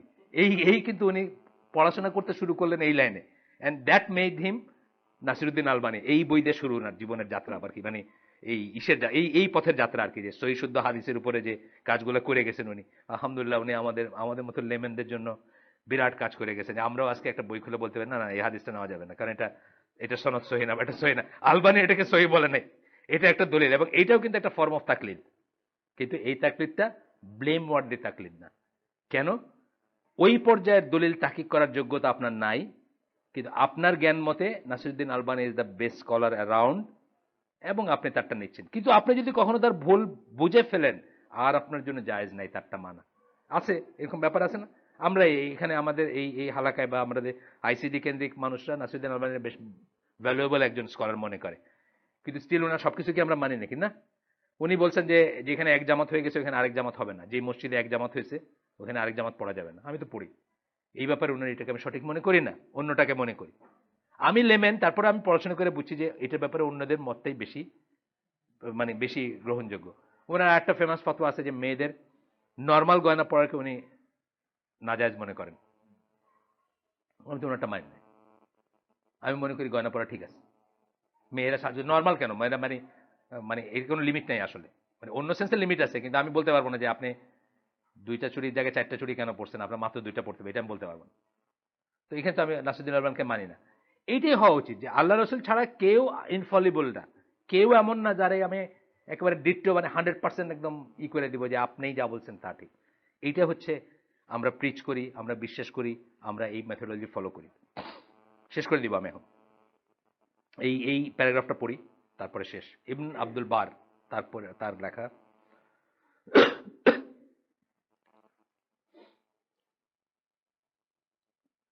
The scholars quote these verses as evidence to negate taqlid, but they do not mean to declare it as kufr based on these verses as the similarity between taqlid and what is mentioned in the said verses. আমরা এখানে actually কোন ভার্সেসের কথা বলতেছি? আমরা এর আগে সূরা তওবার যেটা পড়ছি, এই যে তারা তাদের রাব্বি বিশপ বা এই সমস্ত এগুলোকে কোট করেন কিন্তু এটা বলেন না। আচ্ছা, তারপরে বলতেছেন যে is not with respect to the belief of one or the faith of another. যেটা বলতেছেন যে কুফরের সাথে সিমিলারিটি আছে, কিন্তু কাফের আমরা ডিক্লেয়ার করতে পারবো না, বা মানে কাফের ডিক্লেয়ার করতে গেলে কি করতে হবে? আকিদায়, মানহাজে সবকিছুতে তারকে ফলো করতে হবে, এবং সেই যে জিনিসটাতে ফলো করতে সেই জিনিসটা কুফর হইতে হবে। যে একটু আগে বললাম যে দেওয়ানবাবির সেজদা দেওয়া, সেই জিনিসটা কুফর, সেজদা দেওয়া কুফর, সেটার আকিদাওটা আমি বিশ্বাস করি, সেটার মেথোডলজিটা আমি নিলাম, তাহলে আমি কাফের হব। তারপরে বলতেছেন, স্কিপ করে পড়ি, the similarity between the two is that the follower follows without any evidence for the follower, like when one blindly follows another person and commits কুফর। সিমিলারিটি শুধু এইখানেই যে দেওয়ানবাগির সেজদা যে করতেছে সেও এভিডেন্স দেখে নাই, আর আমি যখন আমার গ্রামের মসজিদের ইমামকে ফলো করতেছে আমিও এভিডেন্স দেখে নাই, এইটুকুই সিমিলারিটি। কিন্তু ডিসিমিলারিটি কোথায়? সে ওইটা নিয়ে একটা কুফর কমিট করতেছে জেনে বুঝে, যে ওই ওই জিনিসটা এই আকিদা বা এই জেনে বুঝে, এবং এইটাও হয়তো পসিবলি জানে যে এটা কোরআনের এগেনস্টে যায়। কারণ আপনি দেখবেন ওই সমস্ত খানকাগুলাতে কি হয়, সমাধানে তৌহিদের বক্তৃতা হইতেছে, কিন্তু শিরকের বক্তৃতা হইতেছে, কুফরের বক্তৃতা হইতেছে, সব হইতেছে, কিন্তু মানে এভিডেন্সগুলো তারা কিন্তু ঠিকই জানে, কিন্তু জানার পরেও মনে করতেছে যে আমার এটা না, মানে যে বলতেছে বা যে শুনতেছে তাদের। তাহলে বলতেছেন যে সিমিলারিটি হচ্ছে এখানে যে দুই জায়গাতেই কোনো এভিডেন্স নাই। Another person may blindly follow somebody else and simply commit a sin. আরেক জায়গায় এটা শুধু একটা সিন হইতে পারে, শুধু একটা সিন হইতে পারে। আপনাকে আমি ফলো করলাম এভিডেন্স ছাড়া, ফলো করে একটা সিন করলাম। যেমন ধরেন ওইটা বললাম কুফর, কিন্তু আমি আপনার হুজুরে মানি, আপনার কথা মতো আমি মিলাদ পড়তেছি, এটা হয়তো আমি শুধু একটা গুনার কাজ করলাম, একটা কুফর করলাম, একটা গুনার কাজ করলাম। আরেকটা কিছুই না হইতে পারে, আরেকটা কিছুই না হইতে পারে, মানে আমার ইনোসেন্সটা এই পর্যায়ের, আমার আপনার এইটা যে এই যে মিলাদ যে নাই, মিলাদ যে বিদাত, এইটা ভেরিফাই করার আমার কোনো শক্তি নেই, তখন আমার একটা সিন নাও হইতে পারে। এই কথাটাই বলতেছেন ওনারা। Yet another person may blindly follow another in worldly mistakes and simply commit a mistake. আরেকটা ফলোইং হইতে পারে, সেটা একটু মিস্টেকই হইতে পারে, সেটা কোনো পাপ নাও হইতে পারে সেটা। All of these people are blamed for the act of taqlid without basing themselves on any evidence, and all of these acts of taqlid resemble one another, although the sins of the persons involved differently, মানে involved differ. এগুলো differ করে, যদিও scene পাপগুলার grade যদিও differ, কিন্তু জিনিসগুলো similar. যে দেওয়ানবাগিকে অনুসরণ করে তারা সেজদা দিল, যে আরেক হুজুরের অনুসরণ করে মিলাদ পড়লো, আর যে কিছুই করলো না, ভুল কিছু করলো না, সবাই এইটা বা একটা মিস্টেক করলো, অন্য একটা মিস্টেক করলো, সবাই জিনিসটা সিমিলার ইন ফলোইং, কিন্তু পাপটা একই শ্রেণীর না। এটাই আমরা মানে ক্লিয়ার করতে চাইছিলাম, যে কুফর বলা যাবে না। প্রথম দলিল হচ্ছে কুফর বলা যাবে না এই পয়েন্টে, কিন্তু আসলে আদার পয়েন্টসও বলা যাবে না, সেটা আমরা পরে দেখবো। এই পয়েন্টেই বলা যাবে না, মানে এটা দেখালাম যে কি কাজ করতেছে সেটা প্রথম কনসিডারেশনে আসতে হবে। তো কিন্তু খারেজি ট্রেন্ডের যারা আছেন, যাদের কথা আমরা বলছি, শুকরি মুস্তফা বিশেষ করে, জামাতুল মুসলিমিন যেটা ইজিপ্টের, যেটার আরেকটা নাম হচ্ছে তাকফির ওয়া হিজরা, তারা কিন্তু এদেরকে কাফের ব্র্যান্ড করছেন। যারা ইজমা মানে কনসেনসাসের তাকলিদ করে উইদাউট নোয়িং দ্য দলিল, তাদেরকে বলছেন যে এরা হচ্ছে ডিসবিলিভার্স। আমরা দেখবো পরে তার লেখা। সুবহানাকা আল্লাহুম্মা বিহামদিকা আশহাদু আল্লা ইলাহা ইল্লা আনতা আস্তাগফিরুকা ওয়া আতুবু ইলাইক। আল্লাহ আমাদেরকে